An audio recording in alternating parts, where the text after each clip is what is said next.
thank you for having us. Appreciate it. I'll give a quick introduction to myself, and then I'll introduce our panel guest here. My name is John West. I'm the CEO and co-founder of Scraffic. We provide retail traffic counting data to retailers. And with me, I have Polo, who is President of North America, Havaianas. And a little bit about him. He's born and raised in Kenya. He's half Italian, half French. He went to a tiny university in Texas. It turns out that I also went to that tiny university in Texas. We just found that out, at Trinity in San Antonio. He played professional tennis, actually the Davis Cup for Kenya. Got an MBA in Milan, and spent 14 years with Nike as well. And then set up the Havaianas business structure in Europe and moved to the US in 2017 to relaunch the brand here in the US. And now you live in LA, right? Got all that right? Yep, I learned a bit about myself. Yeah. Well, it's been a pleasure getting to know you and talk with you, and really discussing the business challenges that you face and how innovation plays a role in how you face those challenges. And one of the first things that I was really curious about is, in today's dynamic in retail, there's a lot of people that are afraid to approach retail, and I'm very curious about why did Havaianas decide to approach retail? Yeah, good question. Sometimes I ask myself that as I look at the numbers in winter when it's snowing outside. But we've approached retail for a couple of reasons. I think when you're a flip-flop brand, at the end of the day, the strengths of the brand plays a huge part in attracting consumers. Obviously, the quality of the product as well. And I think there's no better way for brands like this to open retail when people pass by your store and they look inside and they don't know your brand, but they just see flip-flops. The impression probably is, wow, this brand's got to be pretty strong if they're opening stores all around the world and they're just going to sell flip-flops. Kind of the same concept if you see coffee capsules in a store on Fifth Avenue, you figure that brand's pretty strong. So the brand strength is one. The second is, I think, Havaianas is a company that produces a lot of flip-flops, many different styles and colors. If you walk into a department store, you'll find a display. At best, you'll find 8 different style colors. We actually produce every year 450 to 650 color styles. So retail's a place to show the breadth of your product, so product awareness, and it allows you then to go back to wholesale and tell them what's actually working and not, as opposed to pushing stuff that you're not even sure yourself. Test it first, and then if you really want to partner up with your big department stores or retailers, you'll know what to tell them. And then the third part is it's also a lab. It allows us, if we want to try to step outside of flip-flops and do some other fun accessories around the flip-flop, is it going to work? Is it not? And the lab is going to give you that. And again, don't use your partner's money, use your own to try it.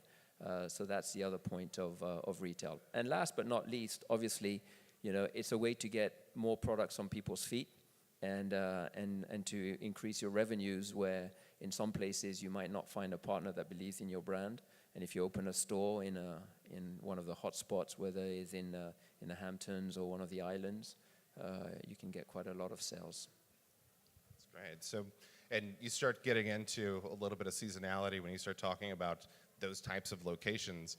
And so stepping into retail, making that investment in retail as such a seasonal business, I imagine the seasonal challenges are pretty abundant there. Can you talk a little bit about those challenges that you face? Yeah, that's our biggest issue. That's our biggest challenge, and that's what keeps us up at night.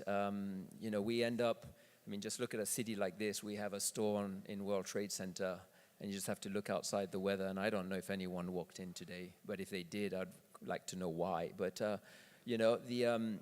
that's the problem. We do about 80% of our sales in cities like New York in 12 weeks of the year. So you're basically bleeding money the rest of the time, and that's our biggest challenge of how do we find a way to be able to open stores like this and remain profitable over the year. But most importantly, one thing is profitability, but there's also the human touch of it. Is how do you have a store that's open all year and the employee is willing to work with you when he's spending or she's spending the winter months doing absolutely nothing and being totally demotivated? That's our biggest challenge. It's a very unique challenge. And here talking about innovation, how is Havaianas utilizing innovation to approach those particular problems? Well, I think one of the solutions that, to this problem, if you just need to do your math, and I don't think it takes a rocket scientist to, answer me back and says, why don't you just open seasonal stores? That's the obvious. Open the stores those famous 12 weeks where you actually do 80% of your business, and why don't you close them the rest of the time? And that is kind of the best solution we have. The problem with that is a seasonal store obviously brings with you a lot of other challenges.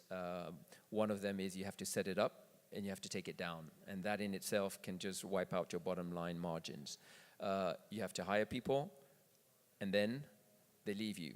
And they're probably on LinkedIn those 12 weeks looking for another job before the end. So that's another challenge that you have. Your inventory, reverse logistics. It's all good when you're selling $200-$300 products. But when you're a flip-flop and your margins can also, 50 cents can weigh on the balance, reverse logistics is not something you like to hear in the company. So what do you do with your stock at the end? And the furniture, where you're going to store it? And what do you do with it for the other 9 months of the year? So, hence why we then bring, what we call innovation in our world. And again, I hate to disappoint anyone in the room if you think I'm going to talk high technology. Innovation comes in many different forms.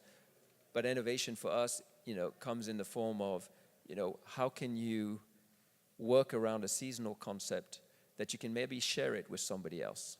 So why take it down? Why not leave it up? Find an inverse seasonality brand. Then the question is, you've got to be innovative in the furniture you create. That furniture needs to turn around, have hooks that you can sell flip-flops on, and then become shelves or whatever it needs to be to sell gloves, hats, or whatever your winter brand is going to be. Your branding in the store, digital. You can turn it around. The logo changes, the lifestyle images changes, the whole atmosphere, the color of the store can change. Go digital with your store format. And then your people, they stay on. Training. That's when you train them at the end of the day. Your point of sale is the same. You train them to sell a flip-flop, train them to sell something else. So right there, that's where the innovation comes in. Your furniture, the trainings that you do, and the digital part of the store. That's one concept. The other one is we're looking at mobile units.